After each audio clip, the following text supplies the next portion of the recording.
The Pokemon Company recently announced that there would be a Pokemon Direct for Pokemon Day 2024, and the whole internet has their thoughts on what could possibly be revealed. Generation 5 remakes? A new Legends game? Generation 10 maybe? Let's Go Johto? And God, I hope it's not those fake looking Let's Go Togepi, Let's Go Wooper games that are going around. I think those are dumb ideas, but stick around to the end of the video for my personal predictions on what's coming next. Personally, I'm surprised they waited this long for anything to be revealed, but only time will tell. This got me thinking.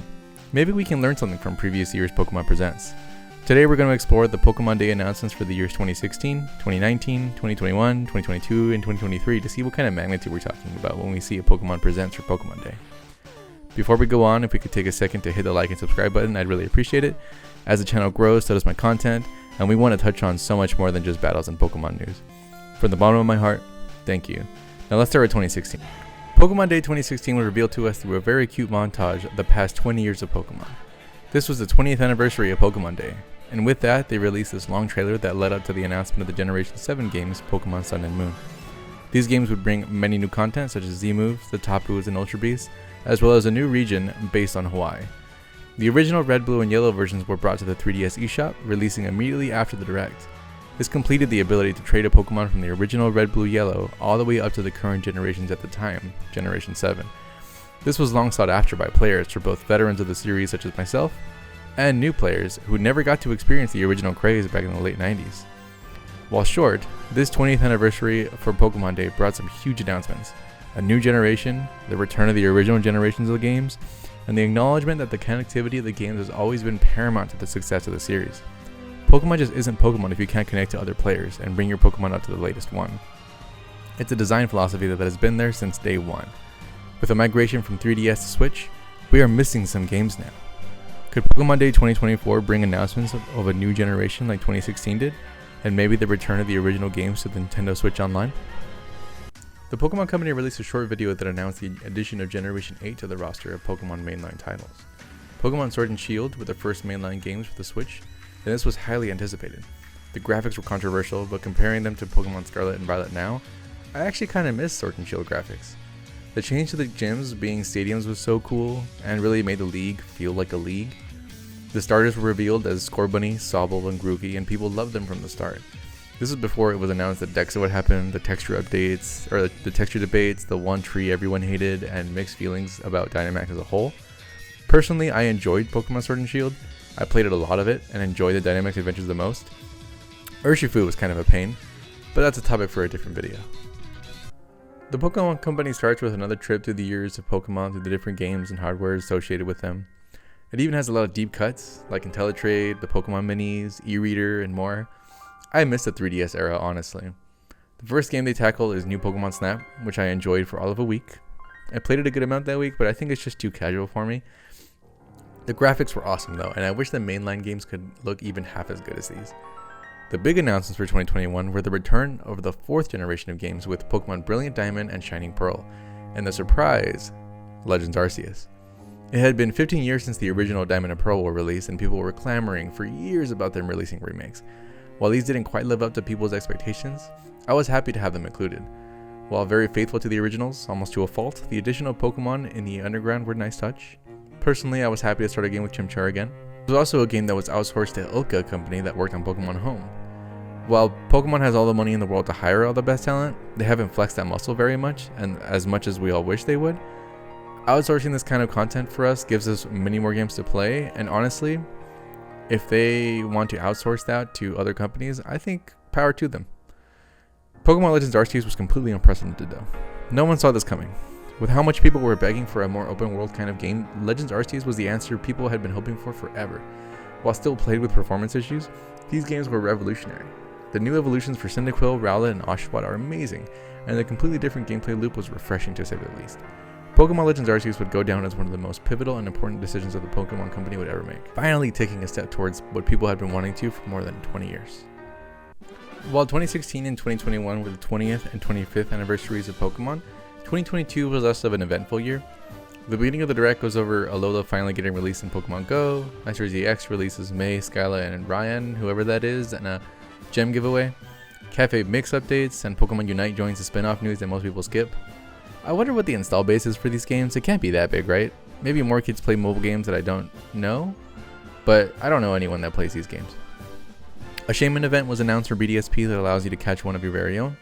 This came with Oak's Letter, which was an event item back in the original Diamond, Pearl, and Platinum that was released back in 2009.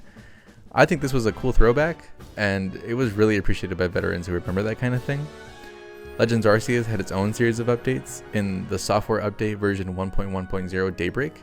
Here you could challenge and capture Dialga and Palkia in their origin forms, new Pokemon trainers to battle, and a large amount of outbreaks happening all over the Hisui region.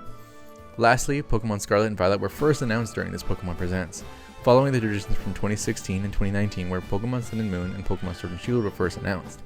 The next series of mainland games, and subsequently the next generation of Pokemon, was teased during the Pokemon Presents. People were happy that the new mainline games were following in the footsteps of Legends Arceus and giving us a mount, open world, and more things to do instead of gym battles. This could mean that if we do get one very big announcement for this year's Direct, it could really be Generation 10. 2023 was the year with that really weird Uncanny Valley Pikachu during the presentation. Look at this thing.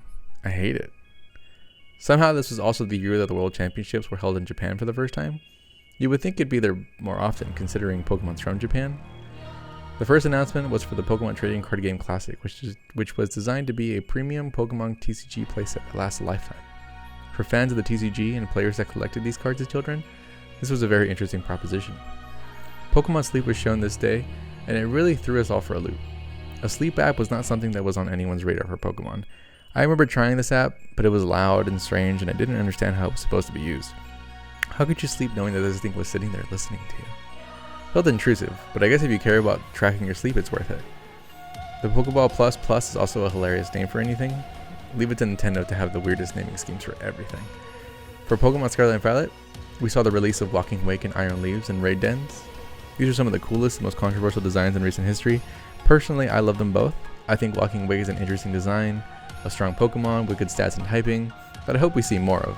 Iron Leaves, not so much. It's a good design, but awkward typing. I think all the Paradox mons for Pokemon Violet are kind of like that. The Hidden Treasure of Area Zero DLC was revealed through a walkthrough live-action Kitakami Festival.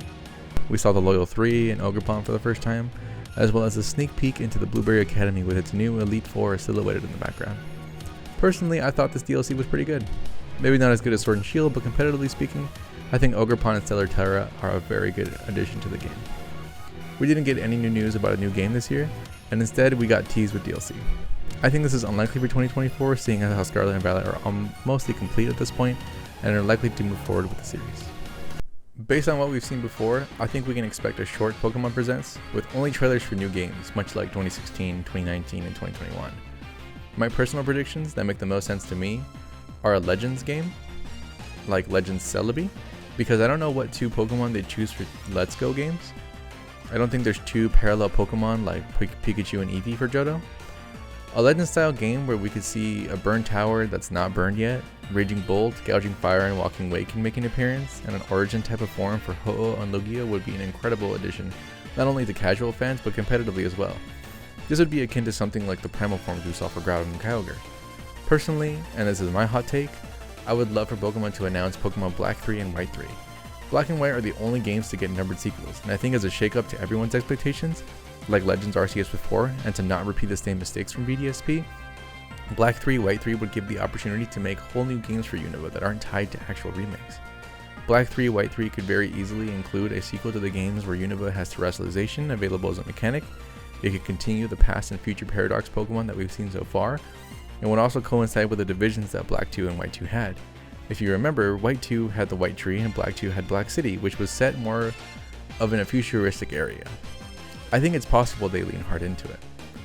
I'm going to watch the Pokemon Presents very closely to see any details that we might get about the additions to the series that we get for the installments of the franchise. I'm so excited, and I'm sure you are too. If you made it to the end of the video, please drop a like, leave a comment, and hit the subscribe button for more videos from PoxVGC. Leave a comment and let me know what you expect for Pokemon Presents 2024.